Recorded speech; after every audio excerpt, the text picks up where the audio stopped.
Hey everyone, so my name is Abba Singh and this is Little Ram, and we are going to start our blog from today. जो भी मेरी experience है, जो भी मेरी learning है राम के आने के बाद, और जो भी मैंने गलतियां की, जो नहीं करना चाहिए था और जो करना है जिससे बेनिफिट हुआ, और मैं चाहती हूँ आप सबके साथ शेयर करूँ. सो होपफुली आप सबको वो इन्फॉर्मेशन काम आए जो भी मुझे पता है.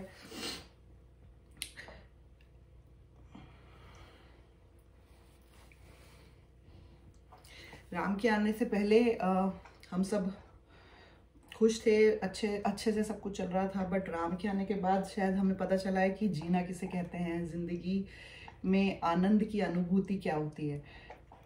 खुशी और आनंद में एक डिफरेंस होता है, लेकिन इसके आने के बाद पता चला कि हम कैसे स्ट्रेस में भी, परेशान की सिचुएशन में भी, बिना सोए बिना खाए भी, फ्रस्ट्रेशन में भी कैसे खुश रह सकते हैं just by looking at his sweet face. जब ये स्माइल करता है तो शायद हम सब कुछ भूल जाते हैं. सारी टेंशन, सारी नींद, भूख प्यास सब ठीक हो जाता है. तो इस राम के आने के बाद हमारी लाइफ में क्या डिफरेंसेस हुए, कैसे हमने कोप अप किया सिचुएशन के साथ. बिकॉज पहले हम बहुत इंडिपेंडेंट थे, जो ऐसा करना चाहते थे वो कर सकते थे, लेकिन अब हमारे ऊपर एक रिस्पॉन्सिबिलिटी है बहुत ही इम्पोर्टेंट. और इसको सेंटर में रखकर, राम को सेंटर में रख के हमें पूरा सब कुछ, अपना शेड्यूल, अपना रूटीन मैनेज करना पड़ता है. तो अभी ये बहुत मुश्किल से सोया है. मैंने इसके हाथ पकड़ रखे हैं क्योंकि एक्चुअली में इसको बांधना बिल्कुल भी पसंद नहीं है. इसको स्वेडल करें ना, तो पहले जब न्यूबॉर्न था शुरू के 1-2 वीक में, तो इसको अच्छा लगता था और ये आराम से सो जाता था. बट अभी इसको दूसरा महीना होने वाला है कंप्लीट, 1 हफ्ते में. तो अब इसको स्वेडल बिल्कुल पसंद नहीं है. अगर इसको बांध देते हैं ना, इसको बिल्कुल पसंद नहीं है. ये चीखने लगता है और मतलब बेचैन हो जाता है. लेकिन हाथ अगर मतलब खुला है, बंधा नहीं हुआ, तो भी प्रॉब्लम है, क्योंकि हाथ इतने ज़्यादा हिलाता है, पैर इतने ज़्यादा हिलाते हैं बच्चे कि नींद आ भी रही हो तो सो नहीं पाते हैं. तो मैंने क्या किया, इसके हाथ पकड़ लिए हल्के हाथ से, ताकि उसको ये फील हो कि हाँ मैं इसके पास में ही हूँ.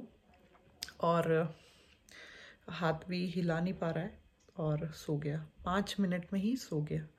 तो जब बांध नहीं पा रहे हैं बच्चे को, तो ये ट्राई करके देखें, क्या पता आपको भी हेल्प हो.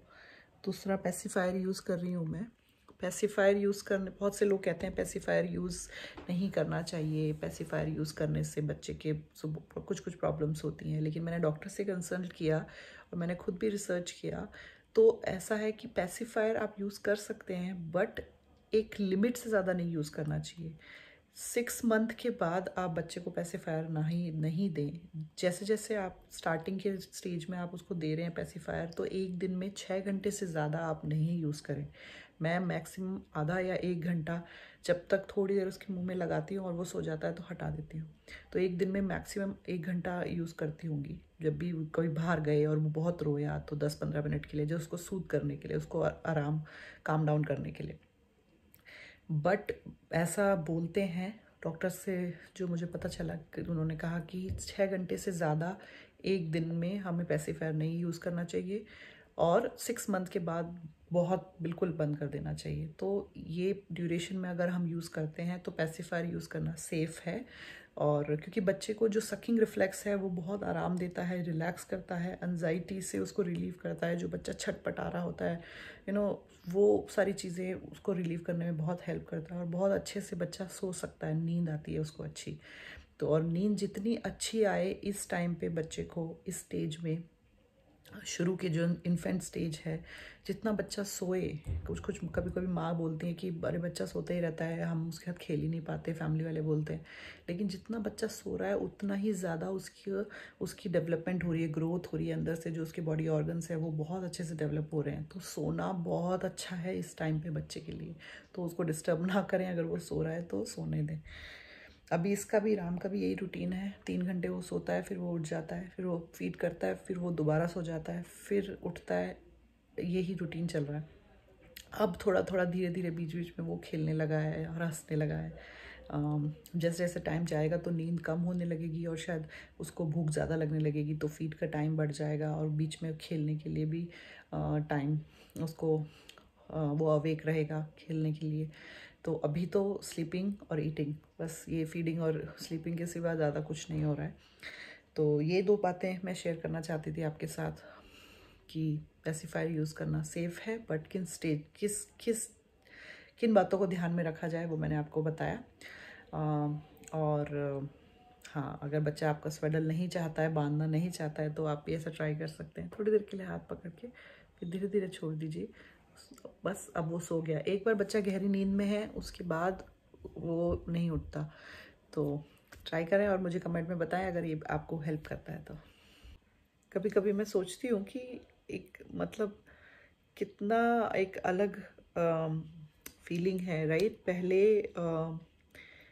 मुझे अगर सोना है और अगर थोड़ी सी भी कोई आहट कर दे तो मुझे नींद नहीं आती थी, मैं उठ जाती थी और फिर मैं सामने वाले बंदे को गुस्सा करती थी कि मुझे सोने नहीं दिया, और मतलब नींद के साथ कॉम्प्रोमाइज़ नहीं था। अब दिन में 1 घंटा या 2 घंटा सोने को मिले, जैसे ब्रेक्स में बीच बीच में छोटे छोटे गैप में सोने को टाइम मिलता है, जब मौका मिलता है सो जाओ। और मुझे विश्वास नहीं होता कि मैं एक ही साइड में, एक ही जैसे लेफ्ट साइड में सोए हैं तो लेफ्ट साइड में ही आंख बंद किया, नींद आ गई, और जब ये रोया, ये इसने आवाज़ लगाई तो आंख खुलती है तो नींद पता भी नहीं चला कि नींद आ भी गई, और इतनी अच्छी नींद आई। चाहे किसी ने शोर मचाया, किसी ने कुछ बोला, कुछ पता नहीं चला, कोई आहट सुनाई नहीं दी।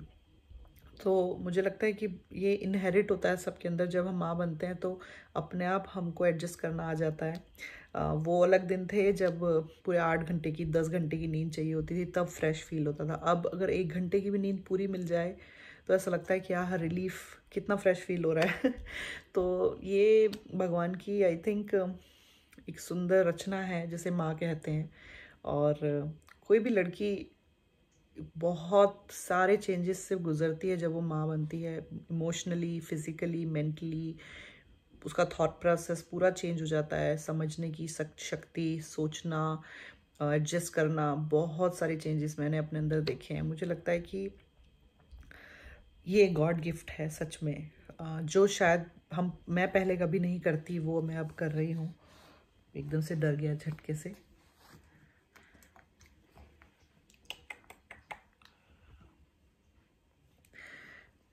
तो जो मैं चीज़ें पहले करने से बहुत बार सोचती थी कि अच्छा, ये सब्जी मुझे खानी है, मुझे पसंद नहीं है तो मैं क्यों खाऊं। अब अगर वो सब्जी मेरे लिए हेल्थ के लिए अच्छी है, जिससे बेबी को फ़ायदा होगा, तो मैं वो खा लेती हूँ बिना सोचे, क्योंकि हम मेन प्रायोरिटी राम है। तो जो भी चीज़ इसके लिए बेनिफिशियल है वो हम करेंगे। पेरेंट्स बोथ, माँ और बाप दोनों ही। लोग सोचते हैं कि माँ ही बहुत ज़्यादा सेक्रीफाइस करती है। हाँ, ऑफ कोर्स माँ की वैल्यू वो बहुत ज़्यादा है, लेकिन मेरे ख्याल से फादर भी उतना ही इनिशिएटिव लेते हैं और सपोर्ट करते हैं, क्योंकि अगर फादर सपोर्टिव नहीं होंगे तो जो माँ होगी वो उतने अच्छे से बच्चे का केयर नहीं कर पाएगी, क्योंकि उसको अपना भी ध्यान रखना है और बच्चे का भी ध्यान रखना है। तो फादर का भी बहुत इम्पोर्टेंट रोल है, एक पिता भी बहुत इम्पोर्टेंट रोल निभाते हैं, माँ को सपोर्ट करते हैं जिससे कि वो बच्चे का अच्छे से ध्यान रख पाती है।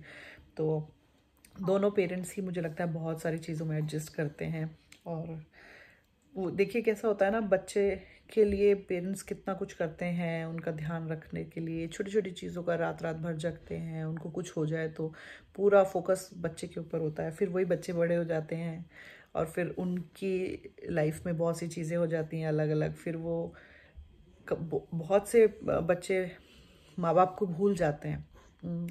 वो देख के बहुत दुख होता है। अब ये चीज़ को मैं समझ पा रही हूँ कि अगर हमने कभी गुस्से से अपने पापा को कुछ कह दिया या पेरेंट्स को कुछ बोल दिया, अब मुझे लग रहा है कि हाँ, उनको कैसा फील होता होगा। तो इतना कुछ किया उन्होंने हमारे लिए, और आज हम जब इंडिपेंडेंट हो गए हैं, हमारे अपनी फैमिली है, तो हम क्या अपना बेस्ट दे रहे हैं अपने पेरेंट्स को? तो वो ही सवाल मैं अपने आप से पूछती हूँ। कोशिश करते हैं पूरी कि पेरेंट्स का ध्यान रखें, उनको हर्ट ना करें। उन्होंने जितना हमारे लिए टाइम दिया, शायद उनको रीपे तो हम कभी नहीं कर पाएंगे, लेकिन एटलीस्ट कोशिश करें कि उनको खुश कर सकें, उनको रिस्पेक्ट करें, है ना। तो मेरी यही रिक्वेस्ट है सभी यूथ से, बच्चों से जो हैं, जो देख रहे हैं, मुझे सुन रहे हैं, कि जब हम पेरेंट्स बनते हैं तो हमें पता चलता है कि हमारे पेरेंट्स ने हमारे लिए क्या किया। उससे पहले ही ऐसा ऐसा उस टाइम का वेट मत करो कि जब मुझे रियलाइज़ होगा तो ही मैं अपने पेरेंट की रिस्पेक्ट करूँगा। या हाँ, कभी कभी बच्चे बड़े होते हैं तो भूल जाते हैं और पेरेंट्स से डिसरिस्पेक्ट से बात करने लगते हैं। उन्होंने जो हमारे लिए किया वो भूल जाते हैं, सोचते हैं कि हाँ ये तो इनका फ़र्ज़ था, इनको करना ही था। ऐसा नहीं होता है। वो चाहें तो ना भी करें, उतना ध्यान ना भी रखें, उतना केयर नहीं भी करें, लेकिन फिर भी पेरेंट्स, स्पेशली हमारा जो इंडियन कल्चर है उसमें पेरेंट्स अपने बच्चों के लिए मतलब अपनी ज़िंदगी को साइड में रख के सब कुछ अपने बच्चों को फोकस करके करते हैं। जैसे कनाडा में कल्चर अलग है, अपनी लाइफ भी जीते हैं, बच्चों का भी ध्यान रखते हैं। उसके बाद एक टाइम ऐसा आता है बच्चे बड़े होते हैं और वो फिर अपनी लाइफ अपने आप हैंडल करते हैं। लेकिन इंडियन कल्चर एकदम डिफरेंट है। माँ बाप अपने बच्चों की परवरिश के लिए अपना सब कुछ लगा देते हैं, अपना टाइम, अपनी फिजिकली, मेंटली, इमोशनली, हर तरह से उनका फोकस उनके बच्चों पे होता है। तो जब बच्चे बड़े होते हैं तो बच्चों का फ़र्ज़ बनता है कि अब जब पेरेंट्स को उनकी ज़रूरत है तो उनका ध्यान रखें। ध्यान रखना ये एज सच कि कम से कम उनसे प्यार से बोले, उनकी रिस्पेक्ट करे, उनकी बात सुने, उनके पास बैठ जाए थोड़ी देर, 24 घंटे सोशल मीडिया, फ़ोन, फ्रेंड्स, इन सब चीज़ों में ना ऑक्यूपाइड रह के। ठीक है, इन सब चीज़ों की भी ज़रूरत है, लेकिन पेरेंट्स की जो वैल्यू है वो समझे। तो अब मैं ये चीज़ें रियलाइज़ करती हूँ। ऑफकोर्स मैंने हमेशा अपने पापा को, मुझे मतलब मेरे लिए उनकी जगह हमेशा एज गॉड, भगवान के बराबर है, क्योंकि मैं जहाँ पे भी हूँ आज सिर्फ उनकी वजह से।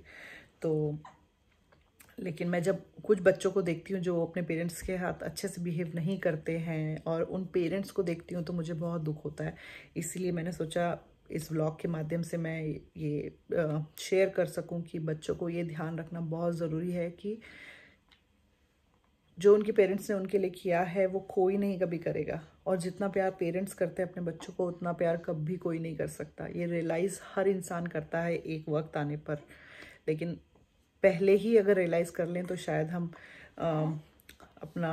अपने पेरेंट्स को हर्ट करना का जो एक गलती है वो नहीं करेंगे।